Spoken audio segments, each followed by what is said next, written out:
hablando brevemente de cada uno de estos tres otras complicaciones. Ya hablamos de hipertensión portal, de ascitis, de encefalopatía. Ahora vamos a hablar de estas tres. Acuérdense, el cirrótico puede tener hipertensión portal y cada una de estas cosas pueden ir juntas o separadas o no ir y no tener ningún dato. ¿Qué es la peritonitis bacteriana espontánea? Pues es una peritonitis, es una infección del peritoneo sin causa quirúrgica. Esa sería la definición. Ni siquiera es necesario que sean cirróticos con ascitis, pero eso sin duda es lo más frecuente y fue lo que descubrió el doctor Harold Cohn de la Universidad de Yale, un gordito genial, inteligentísimo, que se dio cuenta de que estos pacientes tenían peritonitis. Y la clave es que no hay causa quirúrgica. O sea, estamos acostumbrados a pensar en peritonitis cuando hay apendicitis, cuando hay un embarazo extrauterino roto, cuando hay una vesícula perforada, cuando hay un divertículo del colon perforado, cuando las muchas causas, esas son peritonitis de causa quirúrgica. Aquí no hay, pero sí hay ascitis. El diagnóstico ideal es cultivo, pero en los hospitales comunes y corrientes el cultivo es mucho problema y entonces se ha demostrado bien que midiendo la cantidad de leucocitos en el líquido de ascitis se puede hacer el diagnóstico. Se decía más de 500 en total, de los cuales más de 250 sean polimorfonucleares, o más simplemente más de 250 polimorfonucleares sin importar la cantidad total. Al principio pensaba yo que era muy rara, cuando oí por primera vez al doctor Cohn hablar de esto hace muchos años.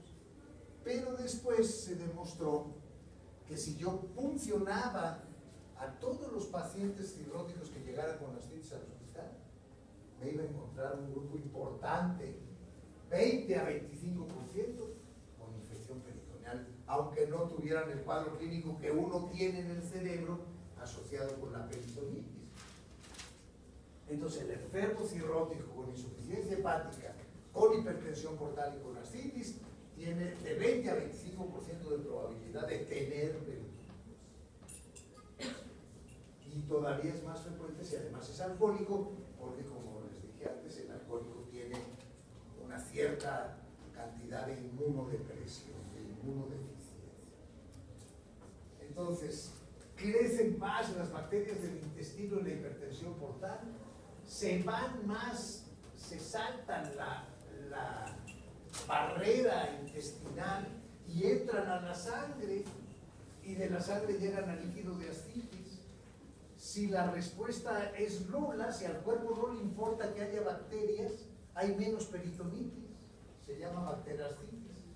Si la respuesta es muy buena, la respuesta inflamatoria del cuerpo y mata todas las bacterias, se cura solo el paciente. Si la respuesta es moderada, viene la peritonitis bacteriana. Eso es lo más frecuente. Si el paciente tiene bajas las proteínas en el líquido de ascitis, es mayor el riesgo porque las globulinas pues tienen anticuerpos que ayudan a eliminar las bacterias. Si ya ha tenido episodios previos de peritonitis, tiene mucho más chance de tener peritonitis.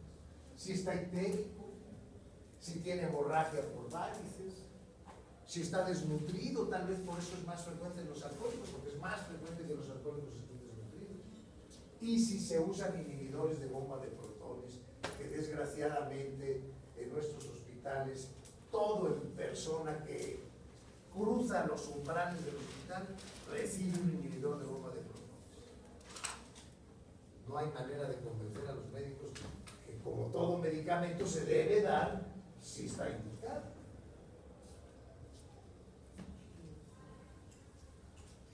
Si tomamos nada más esos factores que están ahí, menos de 1,5 gramos de proteína en el líquido, un chai puk de 9 o más, otra vez el chai, una bilirrubina de más de 3, creatinina de más de 1.2, o nitrógeno urea de más de 25, y sodio de menos de 130, ese señor tiene altísima probabilidad, sea como sea la exploración del abdomen, de tener peritonitis. ¿Cuál es el cuadro clínico? Fíjense ustedes, fiebre, 30% no tiene. Dolor abdominal, 40% no tiene. Eso vuelve difícil el diagnóstico. Eso fue la genialidad de Harold Bohr, de darse cuenta que estos pacientes, muchísimos de los cuales no tienen ni dolor ni fiebre, que es lo que nuestro cerebro asocia con peritonitis. La mitad tiene encefalopatía, la mitad tiene dolor a la palpación abdominal, diarrea e ilio paralítico son menos frecuentes. Entonces sí puede tener un cuadro de peritonitis, el que estamos acostumbrados, o puede tener un poco de dolor nada más, o puede tener fiebre nada más, pero como los cirróticos se infectan, sobre todo de la orina, de los pulmones, de la garganta, es muy difícil pensar en esto nada más con la fiebre. Entonces, yo le pongo una muestra, encuentro polimorfonucleares arriba de 250, lo ideal es que se haya agrocultivo de ascitis y que se descarte causa quirúrgica. ¿Cómo puedo ayudar a descartar causa quirúrgica? ¿Qué hago para descartar causa quirúrgica? Una historia clínica.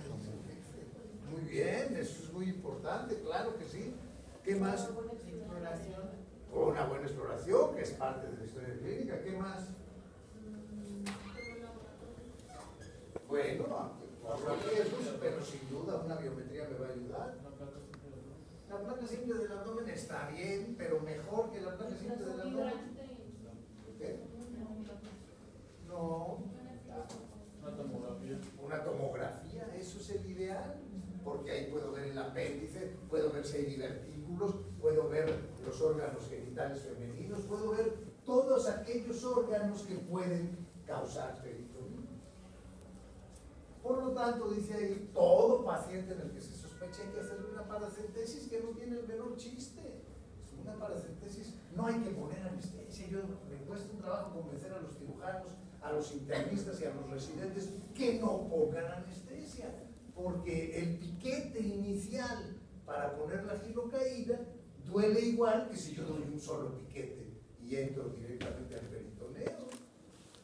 Pues no hay que poner anestesia, hay que darle una puñalada bien dada después de percutir que no haya intestino por ahí, y en la inmensa mayoría de los casos se tiene éxito.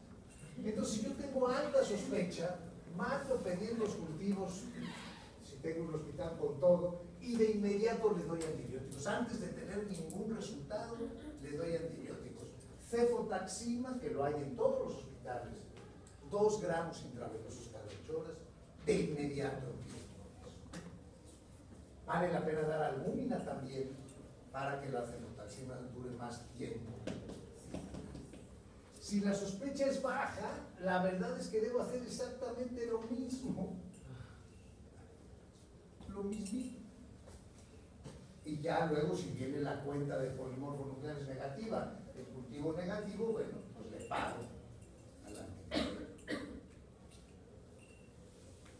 Ya que el paciente salió adelante, si tiene alto riesgo va a recaer. Entonces se ha demostrado que si le doy una quinolona como la norfloxacina todos los días, voy a evitar no nada más la peritonitis arterial, en general la mortalidad por insuficiencia hepática disminuye en estos pacientes.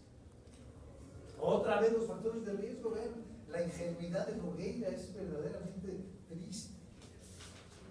Si ustedes se acordaran de que hay que tener pocas proteínas, haber tenido episodios previos, estar histérico, haber sangrado, estar desnutrido y estar tomando inhibidores de la bomba de protones,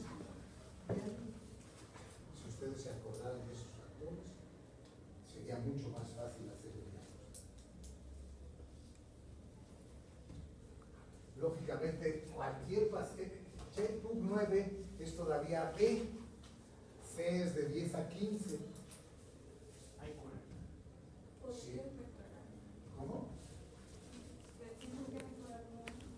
Hay que intentar mejorarlo, claro, pero si es de alto riesgo, sería bueno empezar a darle antibióticos de todas maneras. Y ya ¿Esos gatos qué? siente aburrimiento ¿Eso qué?